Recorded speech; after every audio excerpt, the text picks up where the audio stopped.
Hi అండి, welcome to మాయా రుచులు. ఈరోజు రెసిపీ వచ్చేసి ఎంతో టేస్టీగా ఉండే కొత్తిమీర పచ్చడి అండి. ఇదే ప్రాసెస్లో చేసుకోండి, మీకు చాలా బాగా కుదురుతుంది.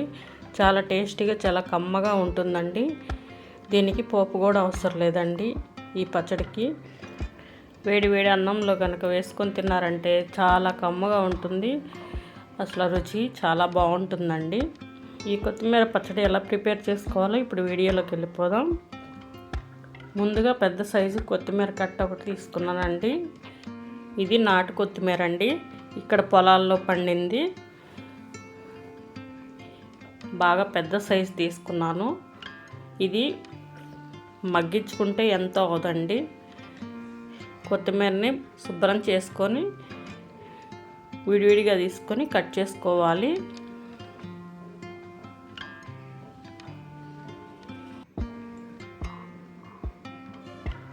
ఇది పెద్ద సైజు కాబట్టి ఒకేసారి కట్ చేయడానికి కుదరదు కాబట్టి ఇలా విడివిడిగా తీసుకొని కట్ చేసుకుంటున్నానండి.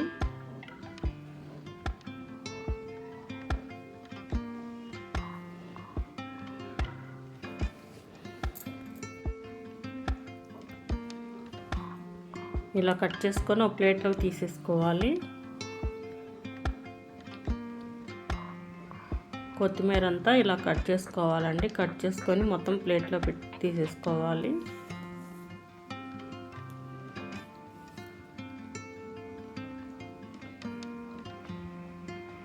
దీనిలోకి 10 పచ్చిమిర్చి తీసుకున్నానండి, పెద్ద సైజ్ అండి. ఇవి 2 కట్ చేసుకొని ఫ్రై చేసుకుంటున్నాను.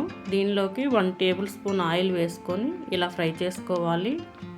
అదే చిన్న సైజు పచ్చిమిర్చి అయితే 15 దాకా పడతాయండి. 15 వేసుకోవచ్చు.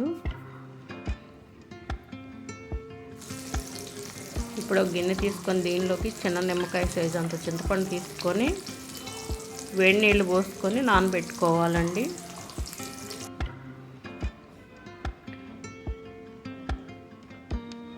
ఇలా హాట్ వాటర్ పోసుకొని నానబెట్టుకోవాలి. హాట్ వాటర్ పోసుకుంటే చింతపండు అనేది తొందరగా నానుతుంది, పచ్చడి కూడా ఎక్కువ రోజులు నిల్వ ఉంటుంది. అందుకని హాట్ వాటర్లోనే నానబెట్టుకోవాలండి చింతపండు. ఇప్పుడు తిప్పుకుంటూ ఫ్రై చేసుకోవాలి. పచ్చిమిర్చి ఇలా ఫ్రై అయ్యాక దీనిలోకి 1 టీ స్పూన్ ధనియాలు వేసుకోవాలి, 1/2 టీ స్పూన్ మెంతులు వేసుకోవాలి, 1 టీ స్పూన్ జీలకర్ర వేసుకోవాలి. వేసుకొని ఇలా గంటితో మిక్స్ చేసుకుంటూ ఫ్రై చేసుకోవాలి.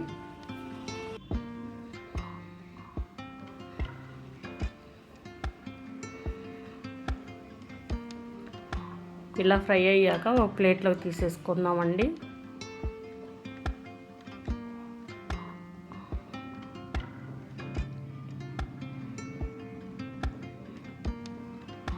ఇలా దినుసులతో సహా మొత్తం ఒక ప్లేట్లో తీసేసుకోవాలి.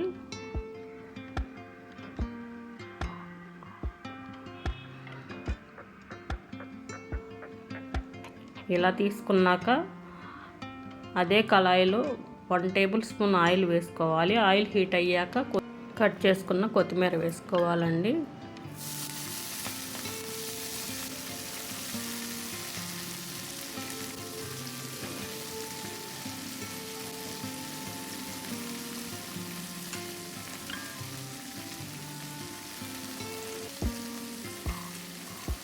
మొత్తం ఇలా వేసుకొని ఒకసారి గంటతో మిక్స్ చేసుకోవాలి.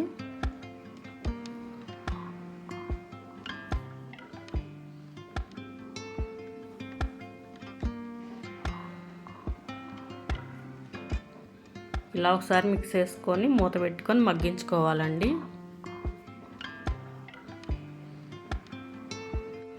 మధ్య మధ్యలో తీసి ఇలా గంటితో మిక్స్ చేసుకుంటూ ఉండాలి. పైకి కిందకి ఇలా మిక్స్ చేసుకొని మళ్ళీ మూత పెట్టుకొని మగ్గించుకోవాలి.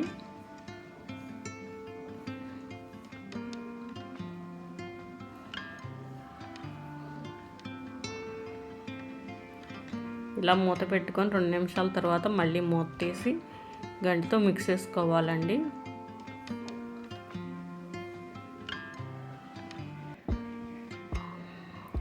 ఇలా మగ్గితే సరిపోతుంది. స్టవ్ ఆపేసుకొని 5 నిమిషాల తర్వాత గ్రైండ్ చేసుకోవాలండి. ఇప్పుడు స్టవ్ ఆపేసాక మూత పెట్టుకొని ఒక 2 నిమిషాలు అలా వదిలేసేస్తే చల్లారిపోతుంది. ఇప్పుడు చల్లారింది, గ్రైండ్ చేసుకోవాలి.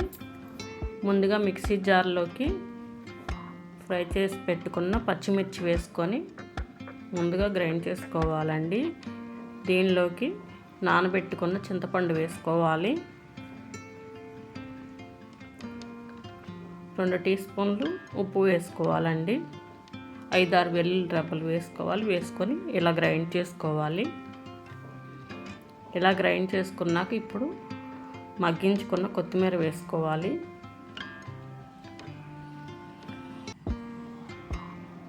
వేసుకొని గ్రైండ్ చేసుకోవాలండి. ఇలా గ్రైండ్ చేసుకుంటే సరిపోతుంది. దీనికి పోపు కూడా అవసరం లేదండి. చాలా టేస్టీగా చాలా కమ్మగా ఉంటుంది. వేడి వేడి అన్నంలో వేసుకొని తింటే రుచి మామూలుగా ఉండదు. మీరు కూడా ఒకసారి ట్రై చేసి చూడండి. మళ్ళీ మళ్ళీ ఇదే పచ్చడి చేస్తారు, అంత టేస్టీగా ఉంటుంది. మీరు కూడా ట్రై చేసి మీకు ఎలా వచ్చిందో కామెంట్లో చెప్పండి. మా ఛానల్ని like and share and subscribe చేసుకోండి.